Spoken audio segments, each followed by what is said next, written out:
당신 뜻대로 하시죠, 세뇨르. 저는 모든 것을 꿰뚫어 볼 수 있지만 항상 비밀과 존엄을 존중합니다. 그렇지 않다면 저는 사회를 붕괴시킬 수도 있어요. 영리한 악당이야, 시모. 그를 여기 데려오지 말았어야 했어.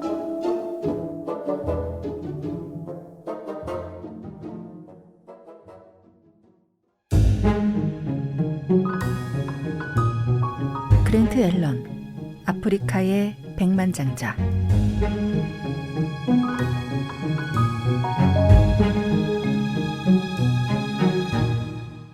그랜트 앨런이란 작가는 조금 생소하시겠지만 탐정소설 역사에서 앨런은 혁신가의 발자취를 남겼는데요.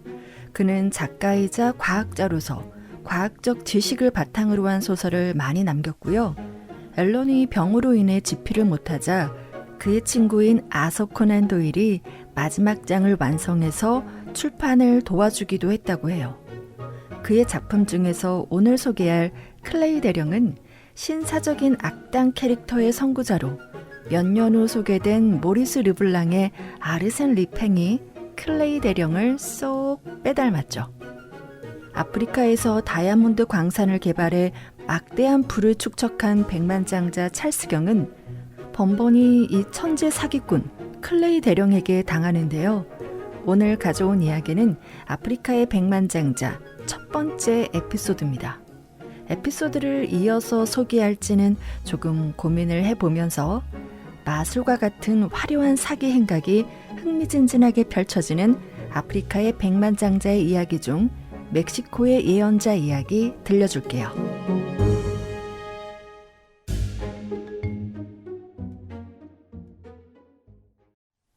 이 책 들어봤니?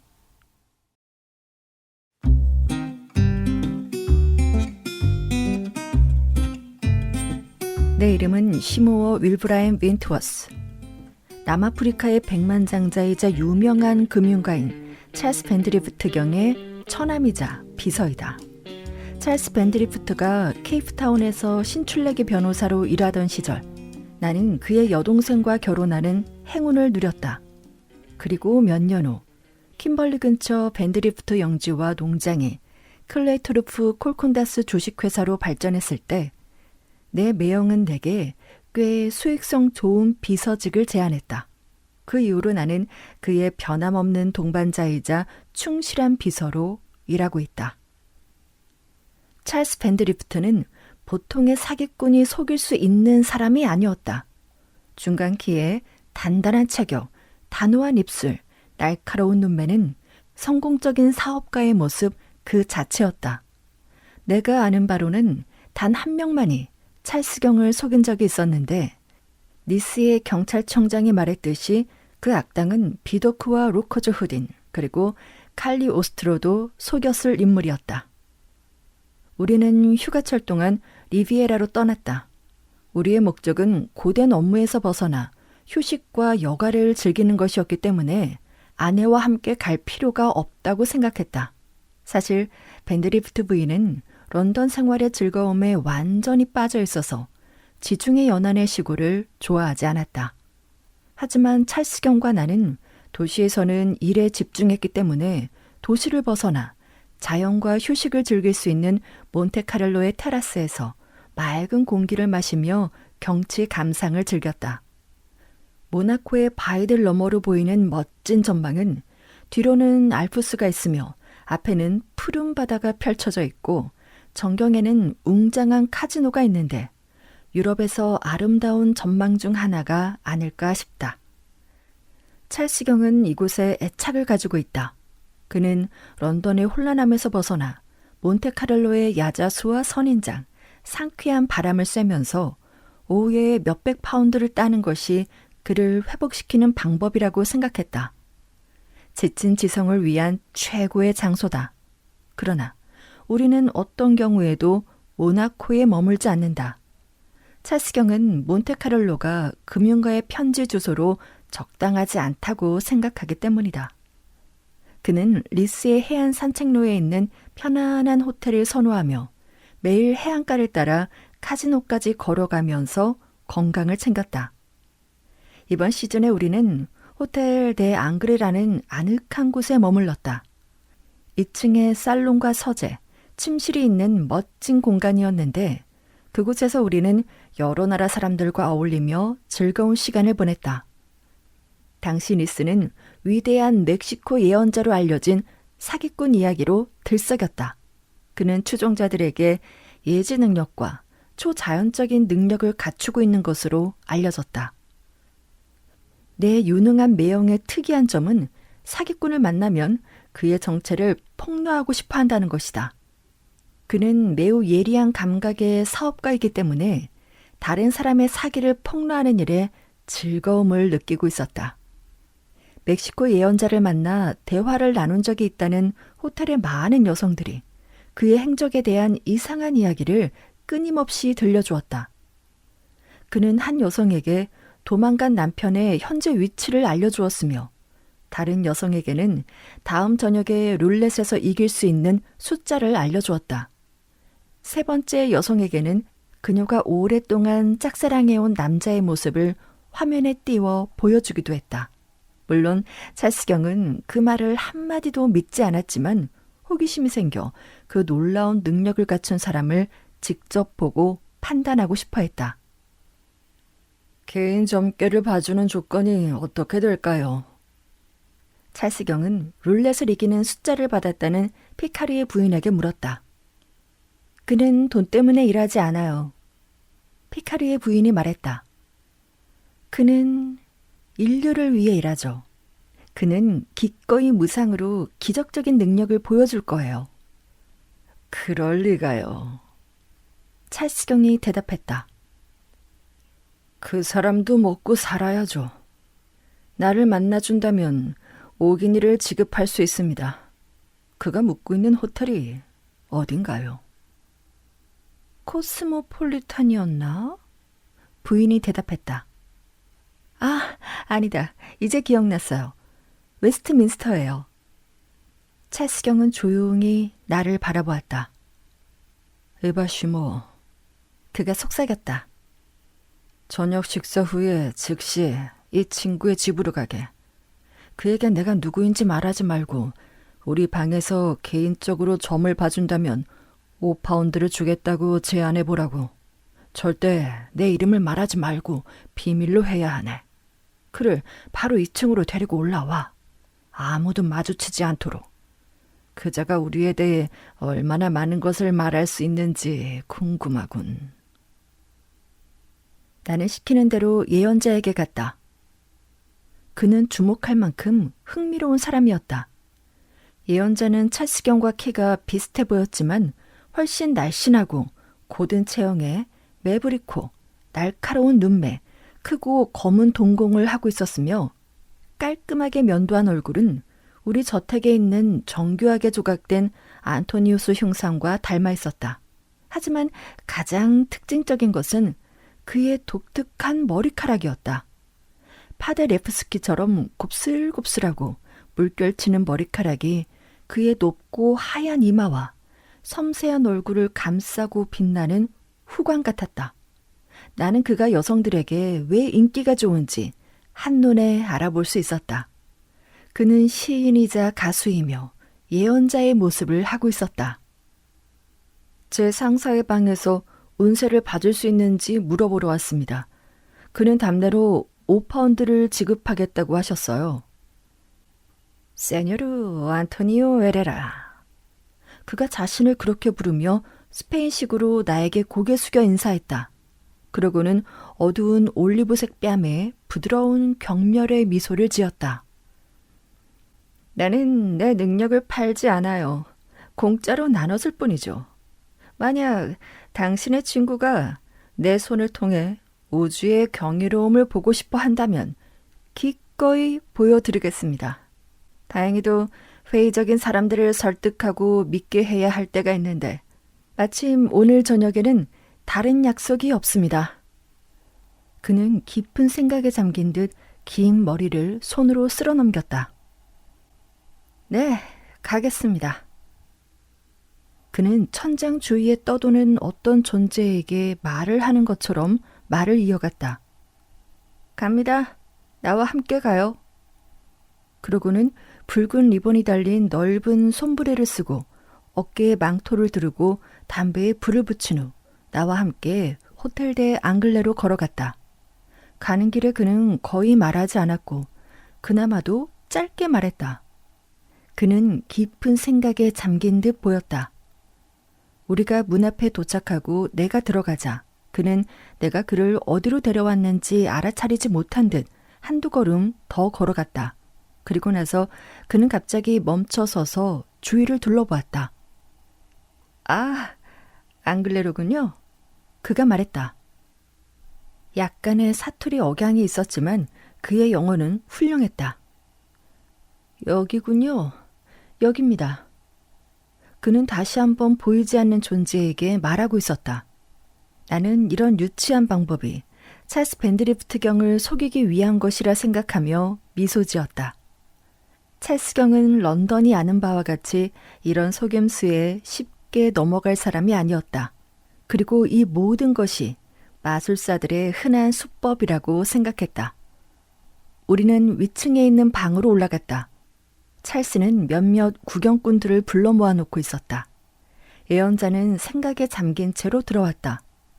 그는 턱시도를 입고 있었는데 허리에 두른 빨간 띠가 시선을 끌었다. 그는 살롱 한가운데 잠시 멈춰서더니 아무것도 쳐다보지 않았다. 그러고는 곧장 찰스에게 걸어가 손을 내밀었다. 안녕하세요. 그가 말했다. 당신이 주인이로군요. 내 영혼의 눈이 그렇게 말해줍니다. 맞습니다. 찰스 경이 대답했다. 이런 사람들은 눈치가 빨라야 해요, 맥켄지 부인. 그렇지 않으면 밥줄이 끊어지거든요. 예언자는 주위를 둘러보며 이전 생에서 본 적이 있는 것처럼 몇몇 사람들에게 미소를 지어 보였다. 그런 다음 찰스는 그를 테스트하기 위해 자신이 아닌 나에 관한 몇 가지 간단한 질문을 시작했다.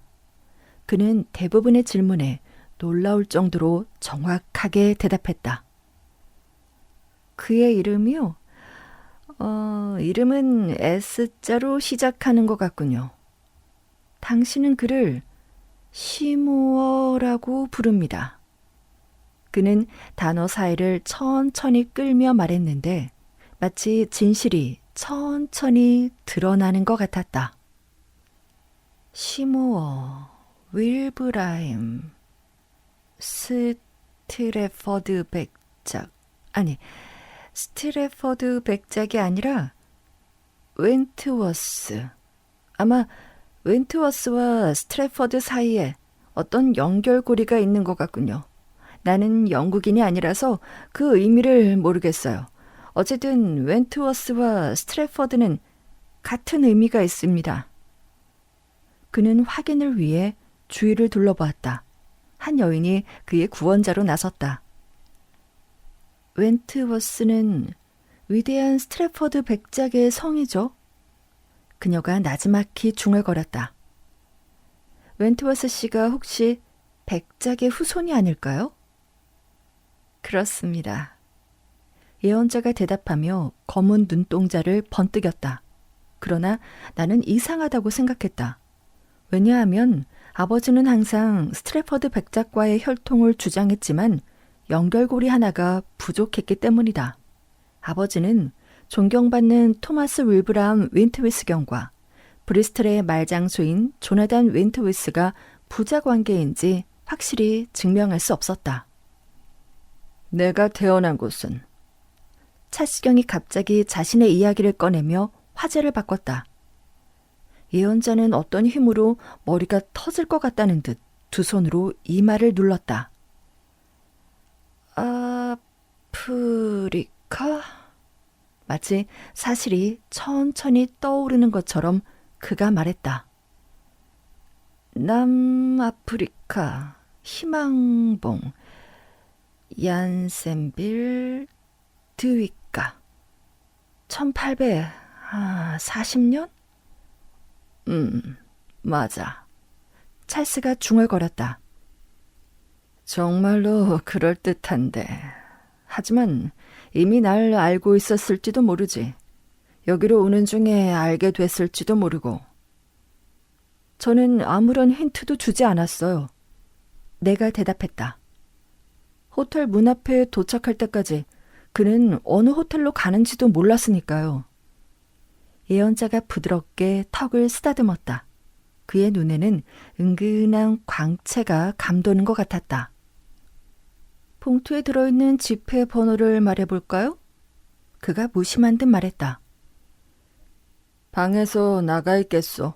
사람들에게 지폐를 보여주는 동안. 세뇨로 에레라가 방을 나가자 찰스경은 지폐를 조심스럽게 손님들에게 보여주었다. 그런 다음 지폐를 봉투에 넣고 단단히 봉했다. 잠시 후 예언자가 돌아왔다. 그는 날카로운 눈빛으로 사람들을 훑어보고는 덥수룩한 머리를 흔들었다. 그런 다음 그는 봉투에 손을 들고 뚫어지게 바라보았다. AF 73549. 그가 천천히 말했다.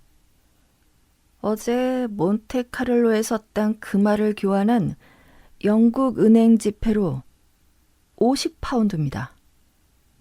아, 어떻게 했는지 알겠군. 찰스경이 승리감에 우쭐하며 말했다. 당신이 거기서 직접 교환한 돈을 내가 또 교환한 거야. 사실 나는 긴 머리를 한 남자가 그 주위를 어슬렁거리는 것을 본 기억이 있어. 그래도 정말 뛰어난 마술이로군요. 그는 물건을 꿰뚫어 볼 수 있어요. 한 여성이 끼어들었는데 피카르의 부인이었다. 그는 상자를 꿰뚫어 볼 수 있어요. 부인은 할머니들이 사용하던 작은 금색 상자를 드레스 주머니에서 꺼냈다. 이 안에 뭐가 들어있나요? 부인이 상자를 들고 물었다. 예언자가 상자를 꿰뚫어 보았다. 3개의 금화가 있습니다. 그가 상자 안을 보려고 눈살을 찌푸리며 대답했다. 하나는 미국의 5달러, 또 하나는 프랑스의 10프랑 동전, 그리고 독일의 옛 황제 비렐름의 20마르크입니다. 부인은 상자를 열어 손님들에게 돌렸다. 찰스경은 조용히 미소 지었다. 하, 공모자들. 찰스경이 중얼거렸다. 예언자는 우물한 표정으로 그를 향해 돌아섰다. 더 나은 증거를 원하시나요? 그가 매우 인상적인 목소리로 말했다. 당신을 설득할 증거. 좋습니다. 당신의 왼쪽 조끼 주머니에 구겨진 편지 하나가 있습니다. 제가 그것을 읽어드릴까요? 원하시면 읽어드리죠. 찰스경을 아는 사람은 믿기 어려울지 모르겠지만 나는 인정해야만 했다. 매형의 얼굴이 붉어진 것이다. 그 편지에 무슨 내용이 적혀 있는지 나는 알 수 없지만 찰스경은 매우 짜증스럽고 애매하게 대답했다. 아니, 괜찮소. 신경 쓰지 마시오. 당신이 이미 보여준 기술만으로도 충분하니까. 그러고는 손가락으로 조끼 주머니를 신경질적으로 더듬었다. 마치 에레라가 그것을 읽을까봐 두려워하는 것처럼. 게다가 조금 불안하게 피카르의 부인을 본 것 같았다. 예언자는 정중하게 고개를 숙였다. 당신 뜻대로 하시죠, 세뇨르. 그가 말했다. 저는 모든 것을 꿰뚫어 볼 수 있지만 항상 비밀과 존엄을 존중합니다. 그렇지 않다면 저는 사회를 붕괴시킬 수도 있어요. 우리 중 누가 자신의 모든 진실이 밝혀지는 것을 견딜 수 있겠습니까? 그는 방안을 둘러보았다. 불쾌한 전율이 일었다. 우리 대부분은 이 불가사의한 미국인이 정말로 너무 많은 것을 알고 있다고 느꼈다. 그리고 우리 중 일부는 금융업에 종사하고 있었다. 예를 들어, 예언자가 나지막하게 말을 이었다.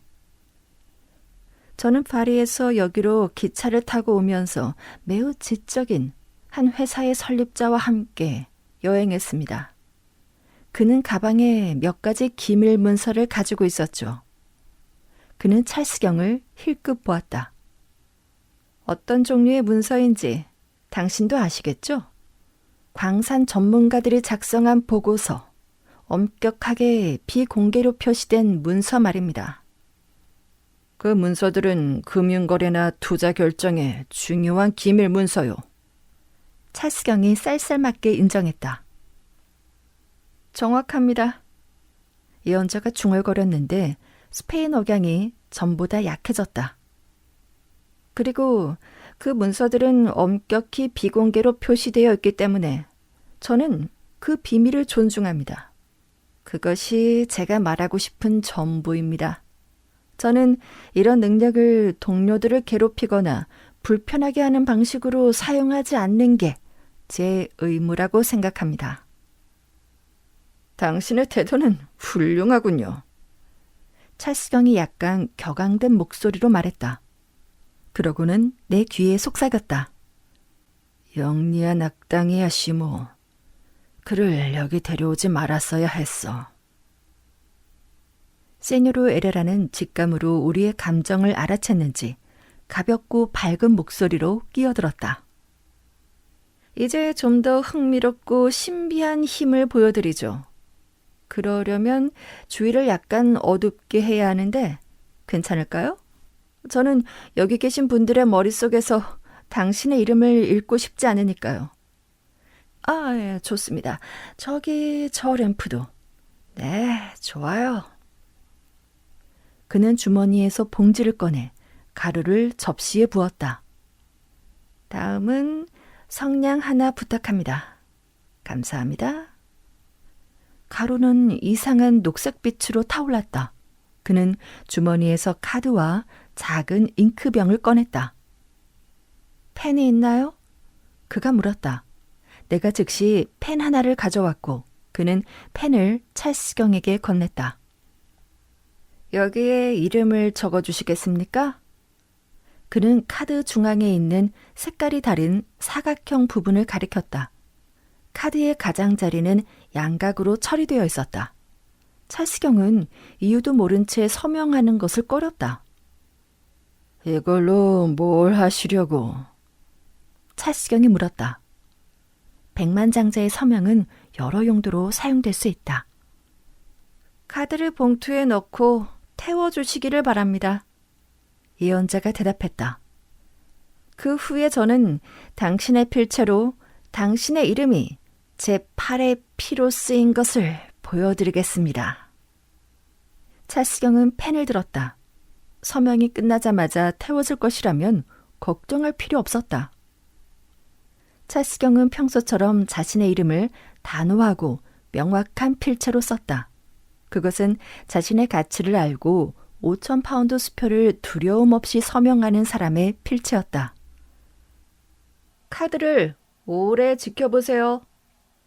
예언자가 방 반대편에서 말했다. 그는 찰스경이 이름을 쓰는 것을 보지 않았다. 찰스경은 수표를 뚫어져라 쳐다보았다. 예언자는 정말로 강한 인상을 남기기 시작했다. 이제 카드를 저 봉투에 넣으세요.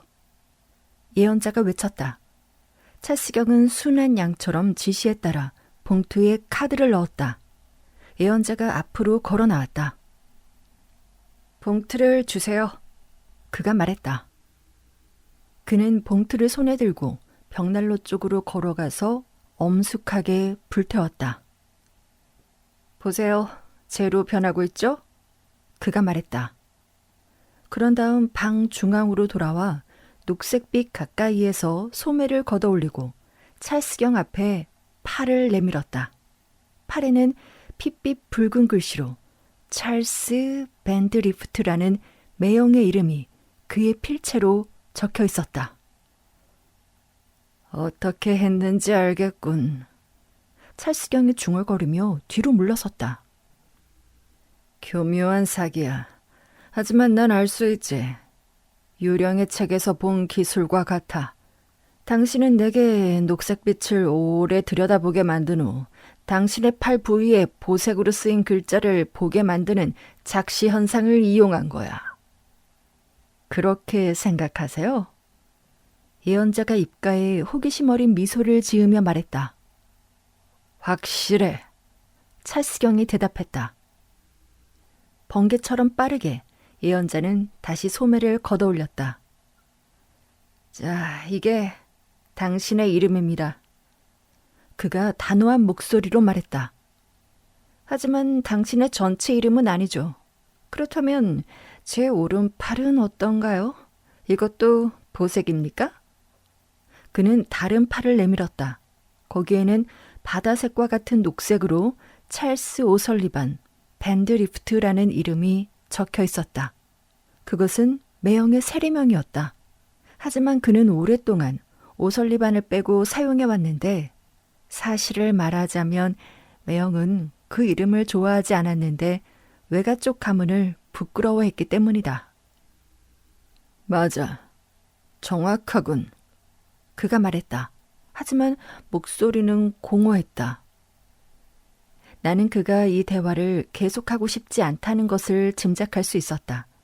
물론 이 남자의 속임수를 간파할 수 있었지만 그는 우리에 대해 너무 많이 알고 있는 것이 분명했다. 불을 켜게 내가 하인에게 말했다. 커피와 술을 준비하라고 할까요? 내가 밴드리프트에게 속삭였다. 물론이지. 저 녀석이 더 이상 무례한 짓을 하지 못하게 뭐든지 하라고. 그리고 말인데 남자들에게 담배를 피우라고 제안하는 게 어때? 여성들 중에도 담배 피우는 사람이 있을 거야. 안도의 한숨이 흘러나왔다. 불이 밝게 켜지자 예언자는 잠시 자신의 일을 멈췄다. 그리고는 구석에서 커피를 홀짝이며 부인들과 정중하게 대화를 나눴다. 그는 세련된 신사였다. 다음 날 아침 나는 호텔 로비에서 기차역으로 향하는 깔끔한 여행복을 입은 키파리의 부인을 다시 만났다. 어디 가세요, 부인? 내가 물었다. 부인은 미소를 지으며 장갑 낀 예쁜 손을 내밀었다. 네, 떠나요. 그녀가 장난스럽게 대답했다. 피렌체나 로마 아니면 어딘가로요. 니스는 다 마셨어요. 마치 쫙 빨아먹은 오렌지처럼요. 여기서 즐길 수 있는 재미는 다 즐겼어요. 이제 다시 사랑하는 이탈리아로 갈 거예요. 하지만 이탈리아로 간다면서 파리로 가는 호화행 열차를 타는 버스를 타러 가는 것이 이상하게 느껴졌다. 그러나 세상 남자들은 아무리 말도 안 되는 소리라도 여자의 말이라면 받아들이는 법이다. 그 후 열흘 정도는 부인과 예언자에 대해 떠올리지도 않았다. 얼마 후 은행에서 2주에 한 번씩 통장이 도착했다.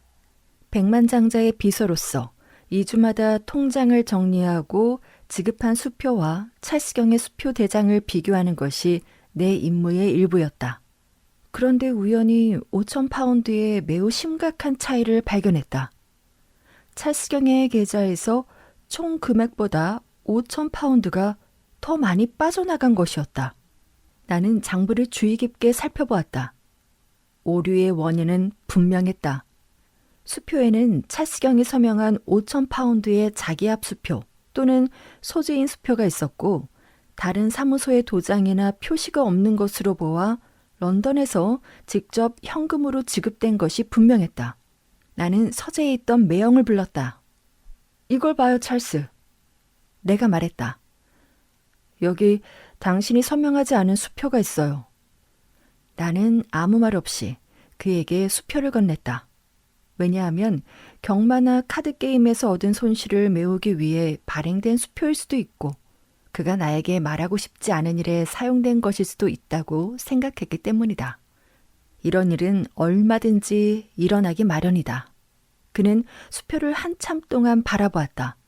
그러더니 입을 오므리고 길고 낮은 소리로 휴라고 말했다.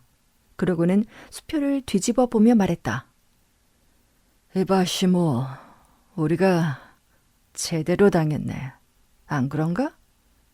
내가 수표를 힐끗 보았다. 무슨 뜻이에요? 내가 물었다. 왜 그 예언자 말이야. 그는 여전히 수표를 슬프게 바라보며 말했다. 5,000파운드는 아무래도 상관없어. 하지만 녀석이 우리 둘을 속였다는 게 굴욕적이네. 그렇지 않나? 그게 예언자의 뜻인지 어떻게 알죠? 여기 녹색 잉크를 좀 보라고. 게다가 마지막 글자 모양을 정확히 기억하고 있지. 그 순간 난 흥분해서 저렇게 적었거든. 평소 서명할 때는 그렇게 적지 않아. 우리가 당했군요. 내가 필체를 알아차리며 말했다. 하지만 도대체 어떻게 그가 필체를 수표로 옮겼을까요? 이건 당신의 필체 같은데요? 교묘한 위조가 아니에요. 맞아. 인정해. 부정할 수 없지. 내가 가장 경계하고 있을 때 나를 속이다니. 그 어리석은 속임수와 말에 속지 않으려고 했는데 이런 식으로 녀석이 나에게 금전적인 피해를 줄 거라고는 생각도 못했네. 사기나 갈취 시도는 예상했지만 그런데 내 서명을 훔쳐 백지수표에 쓰다니 정말 끔찍하군. 어떻게 한 걸까요? 나도 모르지. 내가 쓴 서명이라는 것만은 확실해. 그럼 수표 금액 지급을 거절할 수 없나요? 불행해도 안 되네. 내 진짜 서명이니까. 우리는 그날 오후 지체 없이 경찰서로 서장을 만나러 갔다. 그는 신사다운 프랑스인이었는데 덜 보수적이고 유연한 사람이었다. 그는 훌륭한 미국 억양을 구사했는데 사실 젊은 시절 약 10년 동안 뉴욕에서 형사로 근무한 적이 있었다. 제 생각엔 그가 우리 이야기를 들은 후 천천히 말했다. 여러분이 클레이 대령에게 당한 것 같습니다. 클레이 대령이 누굽니까? 찰시경이 물었다. 제가 알고 싶은 게 바로 그겁니다. 그가 프랑스와 영어 억양을 섞어 독특하게 말했다. 그는 자신을 대령이라고 부르니까요. 클레이 대령은 인디아 고무처럼 변형될 수 있는 얼굴을 가지고 있는데 마치 도공이 점토를 빚는 것처럼 자신의 얼굴을 자유자재로 변형할 수 있기 때문입니다. 진짜 이름은 알려지지 않았고 국적은 프랑스와 영국, 이중 국적을 가지고 있습니다. 나이는 그가 원하는 대로. 그의 과거 직업은 그레뱅 박물관의 밀랍 인형 제작자였는데 그는 자신의 코와 뺨에 밀랍을 덧붙여서 원하는 인물로 변신하죠. 이번에는 메브리코라고 했죠? 이 사진 중 어떤 것과 비슷합니까? 서장은 책상을 뒤적거리더니 우리에게 2장의 사진을 보여주었다. 전혀 닮지 않았어요. 찰시경이 대답했다. 목 부분을 제외하고는 여기 사진들은 그와 전혀 닮지 않았습니다. 그렇다면 대령이 확실합니다. 서장이 결연한 표정으로 손을 비비며 말했다. 여기를 보세요. 서장은 연필을 꺼내 2 얼굴 중 하나의 윤곽을 빠르게 그렸는데 특이한 표정 없는 온화한 젊은 남자의 얼굴이었다. 이게 대령이 간단히 변장한 모습입니다. 자, 이제 저를 보세요. 그리고 상상을 해보세요. 그가 작은 밀랍 조각을 코에 붙여서 메브리코를 만듭니다. 자, 이렇게요. 그리고 덕을 붙이고 머리카락은 가발로, 피부색은 자, 이보다 더 쉬운 건 없습니다. 이게 바로 당신들이 찾은 악당의 옆모습이죠? 그렇지 않나요? 정확해요. 우리 둘 다 중얼거렸다. 연필로 2개의 곡선을 그리고 가짜 머리카락을 그려넣자 그림 속 얼굴이 달라졌다. 하지만 그는 아주 큰 눈에 큰 동공을 가지고 있었어요. 내가 사진을 가까이에서 살펴보며 말했다. 그런데 이 사진 속 남자는 눈이 작고 생선처럼 흐리멍덩해 보여요. 맞습니다. 서장이 대답했다. 벨라도나 한 방울이면 동공을 확장해 예언자의 모습을 만들고 아편 5g은 동공을 수축시켜 흐리멍덩한 모습을 만들죠. 자, 이 일은 제게 맡기세요, 신사분들. 제가 처리하겠습니다. 그를 잡겠다고 말하지는 않겠습니다. 아직 누구도 클레이 대령을 잡은 적이 없으니까요. 하지만 그가 어떤 속임수를 썼는지 설명할 수 있습니다. 그리고 당신 같은 부유한 사람에게 5,000달러 정도는 위안이 될 겁니다. 당신은 전형적인 프랑스 공무원과는 다르군요. 내가 끼어들어 말했다. 물론이죠. 그는 보병대장처럼 자세를 바로잡으며 말했다. 신사 여러분. 그는 프랑스어로 최대한 품위 있게 말했다.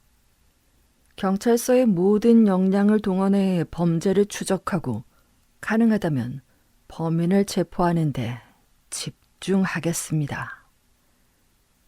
우리는 런던 은행에 전보를 보내 용의자에 대해 자세히 설명했으나 아무런 성과가 없었다는 것은 굳이 말할 필요도 없을 것이다. 사흘 후 서장이 우리 호텔을 방문했다. 신사 여러분, 모든 것을 밝혀냈습니다. 그가 말했다. 예언자를 체포했습니까? 찰스경이 외쳤다. 서장은 경악하며 뒤로 물러섰다. 클레이 대령을 체포했냐고요? 신사 여러분, 우리는 인간일 뿐입니다. 그를 체포했냐니요. 그렇지 않습니다. 하지만 그가 어떤 속임수를 썼는지 추적해냈습니다. 그것만으로도 이미 대단한 일이죠. 그래서 어떻게 된 겁니까? 찰스경이 의기소침해 물었다. 서장은 자리에 앉아 자신의 발견을 흡족해 했다. 잘 계획된 범죄가 그를 즐겁게 한 것이 분명했다. 신사분, 당신의 비서가 그날 밤 에레라 씨를 데리러 나갔을 때 에레라 씨가 누구에게 가는지 몰랐다는 생각은 잊으세요. 사실은 전혀 그렇지 않습니다. 저는 에레라 씨 또는 클레이 대령인 그가 이번 겨울에 니스에 온 목적이 오롯이 당신을 털기 위한 것이라고 확신합니다. 하지만 내가 그를 불렀는데 찰스경이 끼어들었다. 그래요. 그는 당신이 자신을 부르도록 유도했습니다. 일종의 가드 마술을 쓴 셈이죠. 그렇게 할 수 없다면 꽤 형편없는 마술사였을 겁니다. 그는 이 호텔에 머무는 자기 여인 혹은 아내이거나 여동생이라고 합시다.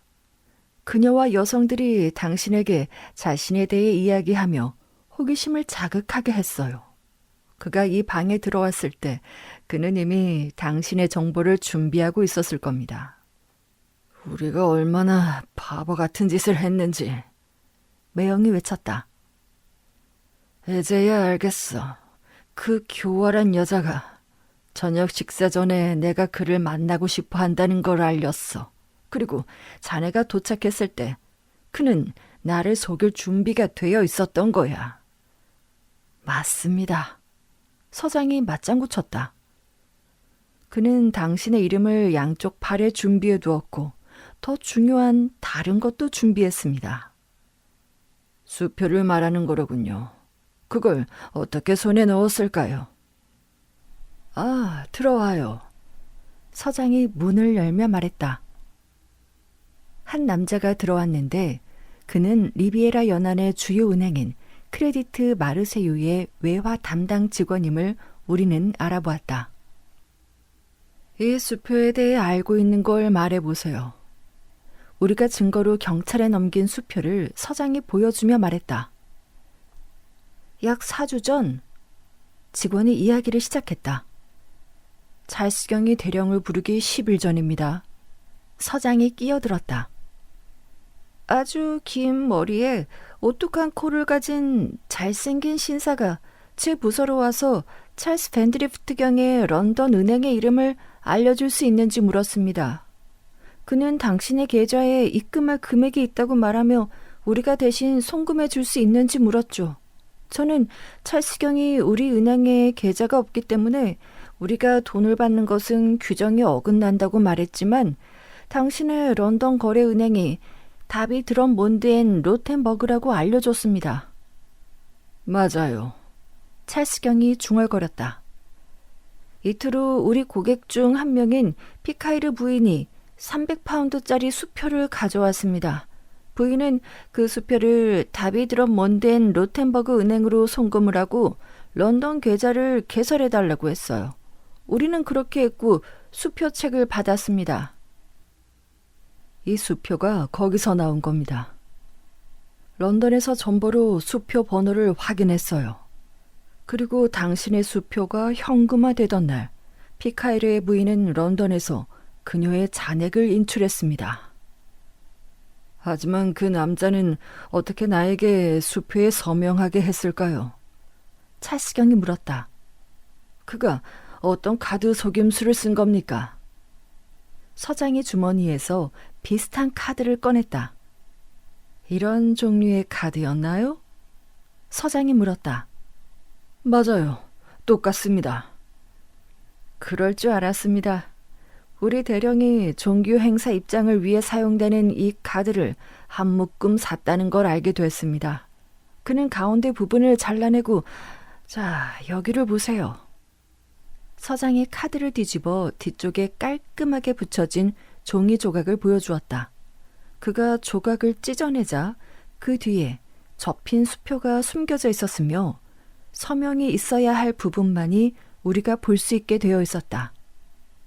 아주 깔끔한 속임수였네요. 서장이 속임수의 좋은 예를 발견한 듯 말했다. 하지만 그는 내 눈앞에서 봉투를 태웠단 말입니다. 찰스경이 외쳤다. 테이블과 벽난로 사이에서 봉투 하나 바꾸지 못한다면 마술사로 무슨 가치가 있겠습니까? 그리고 클레이 대령은 마술사 중에서도 최고라는 것을 기억해야 합니다. 그래도 그자와 함께 있던 여자의 신원을 확인했으니 그것만으로도 위안이 되는군요. 찰스경이 말했다. 다음 일정은 당연히 영국에서 이 단서들을 추적해 그들을 체포하는 것이겠죠. 체포한다고요? 서장이 재미있다는 듯 말했다. 당신은 너무 낙관적이군요. 경찰은 클레이 대령을 체포한 적이 없습니다. 그는 장어처럼 미끄러운 인간이죠. 우리 손가락 사이로 빠져나갑니다. 설령 우리가 그를 잡는다고 해도 무엇을 증명할 수 있나요? 한번 그를 본 사람은 다음 변장에서 절대 그를 알아볼 수 없습니다. 대령은 정말 대단한 인물이에요. 제가 그를 체포하는 날 장담하건대 저는 유럽에서 가장 똑똑한 경찰관이 될 겁니다. 그럼 내가 그를 잡겠소. 찰스경이 대답하고 다시 침묵에 빠졌다.